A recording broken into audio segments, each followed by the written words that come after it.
Inevitably, in order to lead your best life, occasionally things need to change.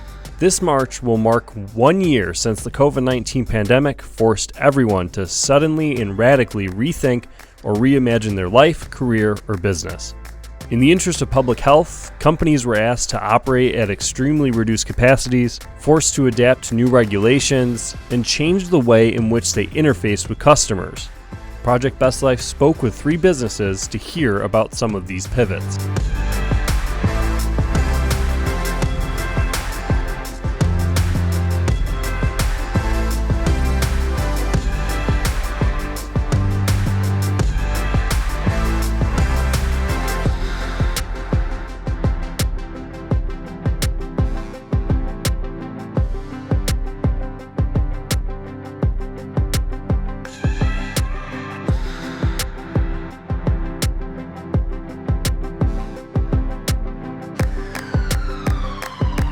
Ram Dass once said, "It is important to expect nothing, to take every experience, including the negative ones, as merely steps on the path and to proceed." What first entered my mind is this couldn't go on for much longer than just a few weeks, because how do you sustain when your business is completely closed? And then after like a few weeks, I was a little nervous about how long they were saying that we were going to be closed. And then by June, I was like, holy smokes, not only am I going to make it, but how is a lot of these small businesses going to survive? One of the immediate changes we made is we started focusing on online sales. So everything we did on social media, anything that we did was geared toward, you can order online, pick up at the door, or you can order online and have it shipped to you. So that's the first biggest change that we made right in March.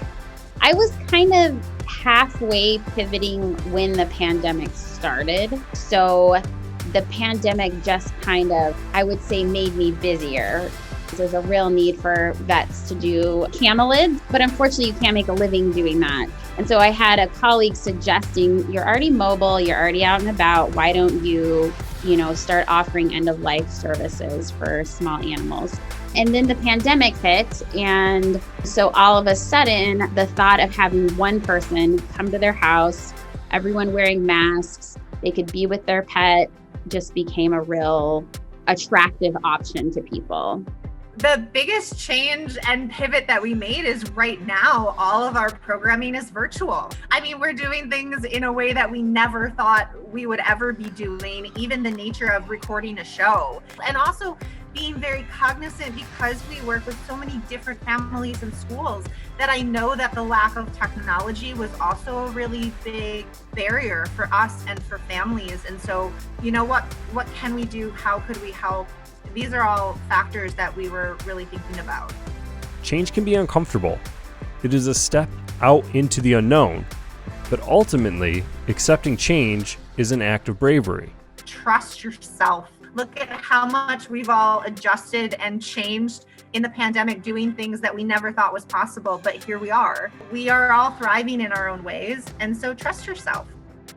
I knew a lot about medicine. I knew nothing about practice management, billing, inventory. I knew nothing about being the boss, but you have to look at your life and decide what's going to make you happy. And, it's super scary, but scary doesn't mean stopping though.